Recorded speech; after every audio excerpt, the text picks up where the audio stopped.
Cuando una persona dice haber recordado una vida pasada o experimenta una experiencia cercana a la muerte en la que observa la sala de operaciones y tiene un encuentro con una realidad más real que esta, durante mucho tiempo se le encasilla como un soñador de la nueva era, un chiflado o alguien que ha perdido el juicio. Sin embargo, está ocurriendo un cambio notable de pensamiento. Una vez que el dominio de las sórdidas estafas destinadas a explotar las ganancias de personas desesperadas que creerían cualquier cosa si pensaran contactar con un ser querido fallecido va quedando en un segundo plano, el enfoque y el concepto de vida suprafísica está ganando finalmente tracción y respetabilidad.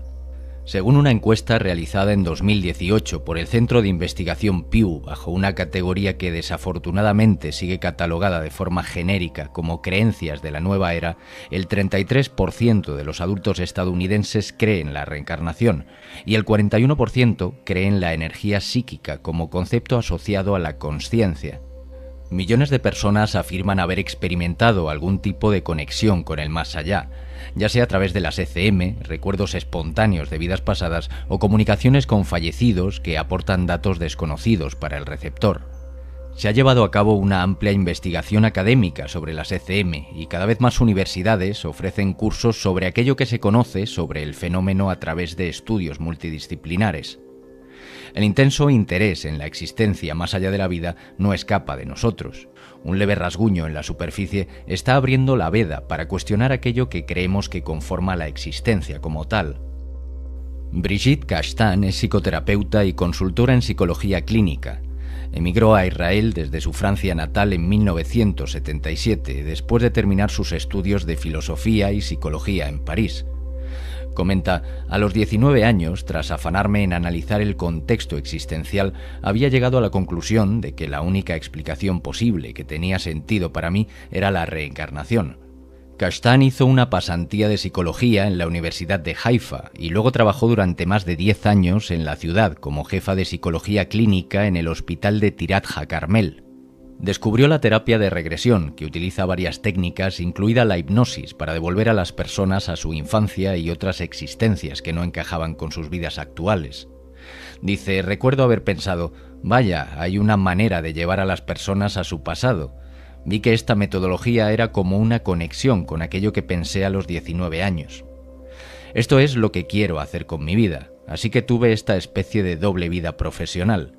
Hice lo oficial como psicóloga clínica y paralelamente fui investigando estos temas. Estudié la terapia de regresión durante 6 años, pero a escondidas. Tenía que tener mucho cuidado en el trabajo, donde supervisaba a un equipo de 10 psicólogos. No sabía cómo reaccionarían ellos o el hospital. Brigitte poco a poco comenzó a tratar a las personas más allá de la psicoterapia clásica que había estado usando y utilizó la terapia de regresión para que los pacientes regresaran a su infancia. Decidió que no quería usar la hipnosis. Cuando un paciente sale de ella, incluso después de recordar detalles de aparentes vidas pasadas, se olvidan de todo y tienden a no creer lo que sucedió. Castan optó por emplear otras técnicas, como la meditación y la terapia guiada, para llevar a las personas a un estado en el que pudieran lograr lo mismo, pero permaneciendo despiertos y conservando sus recuerdos. La doctora puntualiza que los lleva a un estado alterado de consciencia, donde pueden acceder a una especie de biblioteca dimensional, o algo así como un iCloud o un disco duro lleno de puertas que tienen respuestas detrás de ellas. Castan comparte un par de ejemplos de sus experiencias. Dice, tuve una paciente de Tiberíades. Entre sus síntomas estaban la anorexia y el asma desde que tenía 12 años. Durante 8 meses hicimos psicoterapia clásica y ella no expresó ningún interés en la terapia de regresión. Yo tampoco la sugerí. Pero luego leyó un libro en mi biblioteca sobre terapia de vidas pasadas y me pidió probarlo. Regresó a vidas pasadas asombrosas y la primera ayudó a explicar todos sus síntomas. Se vio vívidamente a sí misma como una niña judía de 15 años, de buena familia. La llevaron a un campo de concentración donde vio cosas tangibles. Dijo, están haciendo cosas horribles a los niños. Escuchó la música alegre que sonaba cuando le dijeron que después de mucho tiempo las dejarían ducharse, y lo que salió, por supuesto, fue gas. Finalmente comprendió por qué dejó de comer cuando tenía 12 años, y era asmática porque murió asfixiada. Fue una experiencia extremadamente poderosa para ella. La doctora prosigue, Una vez que se corrió la voz, otros psicólogos clínicos se me acercaron para estudiar conmigo y comencé a capacitar a psicólogos clínicos y trabajadores sociales. Eventualmente la cosa trascendió y lugares como el Reitman College for Complementary Medicine comenzaron a ofrecer formación. En el curso del tratamiento, cuando los tengo en estados alterados de conciencia, muchas veces pueden ponerse en contacto con sus seres queridos. Para los más abiertos puede venir en una sola sesión y para otros puede tomar un tiempo. Ayudo a las personas a conectarse con su propio conocimiento intuitivo y con sus habilidades intuitivas. A menudo me preguntan si durante la terapia de regresión el paciente solo está imaginando una vida pasada o conectándose con un ser querido fallecido. El criterio en este tipo de terapia se llama identificación. Cuando alguien me pregunta cómo sabré si es mi imaginación o no, realizo una prueba. Les pido que imaginen un escenario de una hipotética vida pasada que pueda explicar por qué tienen su problema particular actual, y por lo general no son capaces de imaginar nada. No olvidemos que todos hemos leído libros, visto películas y estado en lugares. De estos hay innumerables escenarios que se pueden imaginar. Entonces, lo que se va a experimentar no viene de la nada, evidentemente, pero cuando comienzan a llorar y dicen cosas como veo su rostro y escucho el sonido de su voz, para ellos es real. La profesora Ofra Meisles de la Facultad de Educación de la Universidad de Haifa es la fundadora del Centro para el Estudio del Espíritu Humano.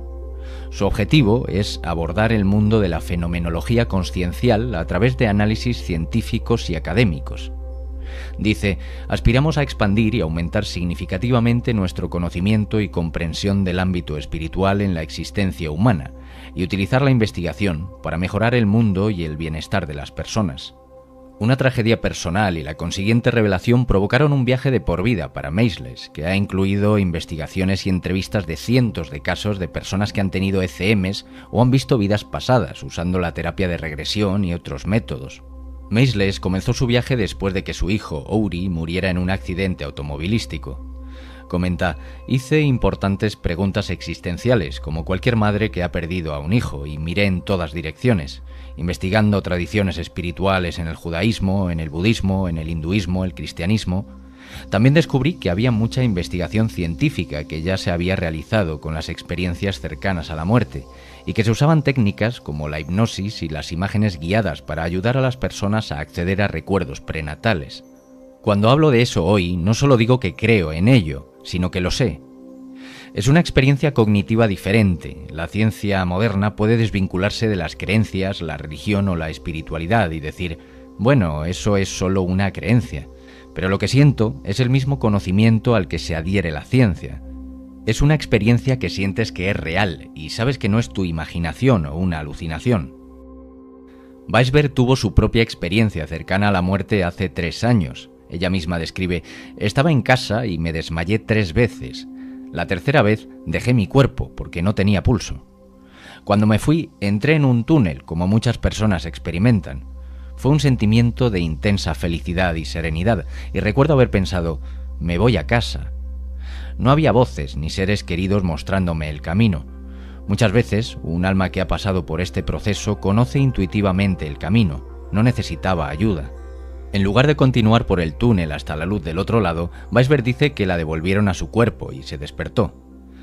También comenta que desde entonces recuerda muchas de sus propias vidas anteriores y utiliza ese tiempo adicional para ayudar a las personas a reconectar con esa realidad olvidada. En 2008, Sabah, que entonces tenía 27 años, completó sus estudios de medicina en el Reitman Kinneret College y viajó al suroeste de China para realizar una pasantía en un hospital de Chengdu en la provincia de Sichuan. Después de completar el curso, ella y un amigo decidieron visitar una reserva natural a 90 minutos de distancia.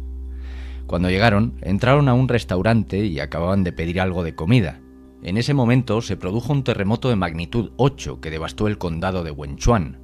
Mató a unas 70.000 personas y se sintió hasta en Beijing, a 1.600 kilómetros de distancia. Dice, el techo del restaurante se nos cayó encima, me atrapó bajo los escombros, me partió la mandíbula en 100 pedazos y apenas podía tragar. Estaba sangrando, pero no podía gritar, tardaron unas horas en sacarme. Escuché una voz y era alguien que me hacía preguntas, cosas como, ¿qué es lo que más te arrepientes de no haber hecho en tu vida? La voz luego dijo, quiero salvarte, pero tendrás que rescatarte a ti mismo primero. Levántate y empieza a caminar. En un segundo pasé de 0 energía al 100%. Fue como una descarga eléctrica. La voz no mencionó que el hospital estaba a 12 horas a pie. Los médicos trataron de detenerme diciendo que moriría en el camino. Comencé a caminar y me topé con un hombre chino y después de ver cómo estaba dijo: «Te ayudaré». Puso mi brazo alrededor del suyo y caminamos así durante 12 horas. Muchas veces pensé que no podría seguir. Logramos llegar al hospital. No entendían por qué todavía estaba vivo. En un momento recuerdo que dijeron que me estaban perdiendo. Oí voces, parecían de muy lejos, que decían: «Vuelve, vuelve». Fue realmente extraño. Estaba en un gran espacio vacío, pero muy hermoso y lleno de amor y serenidad. Recuerdo haber pensado: «Este es mi hogar». Entonces, la misma voz de antes vino a mí y me preguntó si quería volver a mi cuerpo o continuar a través de las nubes. Dije que no había terminado. La voz finalmente me dijo que podía volver a meterme en el cuerpo. No podía dejar de pensar en eso y en lo que me había sucedido, pero nadie me tomaba en serio. Por eso me embarqué en esta búsqueda durante los últimos 10 años. Tenía una necesidad abrumadora de entenderlo. Al principio pensé que era víctima de una historia trágica, pero en realidad fue una historia asombrosamente inspiradora y empoderadora. Un rasgo que caracteriza a la mayoría de las personas que han tenido una experiencia de este tipo es una apertura al pensamiento no convencional, una inclinación hacia la curación y la medicina complementaria y un deseo de ayudar a otros a curarse a sí mismos. Según algunos de ellos, la capacidad de conectarse con el mundo de los espíritus no es un don especial que solo ellos comparten, sino una capacidad común de todos, una capacidad activa o inactiva. Meisles, la profesora de la Universidad de Haifa, dijo: «Todo el mundo tiene la capacidad, tú igual. Está abierto para todos y en realidad es algo que hacemos todo el tiempo sin darnos cuenta, pero no lo llamamos canalizar o conectar. Se asemeja mucho más a la intuición. Hacemos cambios sin saber de dónde vienen, más allá de sentir que encajan de alguna forma, así como sentimos igualmente que no cuando ignoramos esas señales o esa faceta humana. ¿De dónde viene la inspiración de los artistas o los investigadores? Ahí se produce esa conexión. Igualmente sucede con las coincidencias. Tuviste una premonición y no subiste al avión que se estrelló, o sentiste que algo andaba mal con tu vehículo y te detuviste y descubriste que los frenos estaban a punto de dejar de funcionar. Sabaj, quien sobrevivió al terremoto de China, ofrece una versión complementaria. Dice: «Es cuando te encuentras con una persona que nunca conociste y sientes que la conoces, como un reencuentro». Meisles, quien al principio se mostró reacia a compartir sus creencias con sus colegas, ha visto una aceptación y respeto graduales en los círculos académicos. Alrededor del 75% de las personas en el mundo creen en algo más allá y que ese algo tiene una conexión con su vida. No podemos simplemente descartarlo. Es como tener una habitación llena de elefantes. Puedes moverte y tratar de no tropezarte con ellos, pero están ahí. Sabaj dice que también siente un cambio notable en la reacción de la sociedad ante la posibilidad de una vida después de la muerte. Dice: «De repente parece legítimo hablar sobre ello y no reírse. Por ejemplo, la serie de Netflix Sobrevivir a la muerte fue un éxito, y todo esto deriva de tomarse algo lo suficientemente en serio como para realizar análisis que avalen los fenómenos que siempre estuvieron ahí, y que sin más se asociaban a la superchería y a la falta de cultura». Personas como la profesora Meisles lo han convertido en una actividad académica. Ha habido mucha investigación sobre las ECM y los recuerdos prenatales, y cada vez más personas de la ciencia han pasado por estas experiencias y su testimonio suma credibilidad. Una vez que alguien tiene una experiencia espiritual como esta, una experiencia cercana a la muerte o una conexión con una vida pasada, puede tener un efecto muy positivo en sus vidas. Una vez que te das cuenta de que perteneces a algo más allá de lo terrenal, eres parte de algo mucho más amplio. De repente nos sentimos parte de las generaciones que fueron y de las generaciones que vendrán. Ayuda a conectar a las personas y ayuda a las personas a alcanzar algo que es puro y benévolo en sí mismo y en su aporte hacia la sociedad.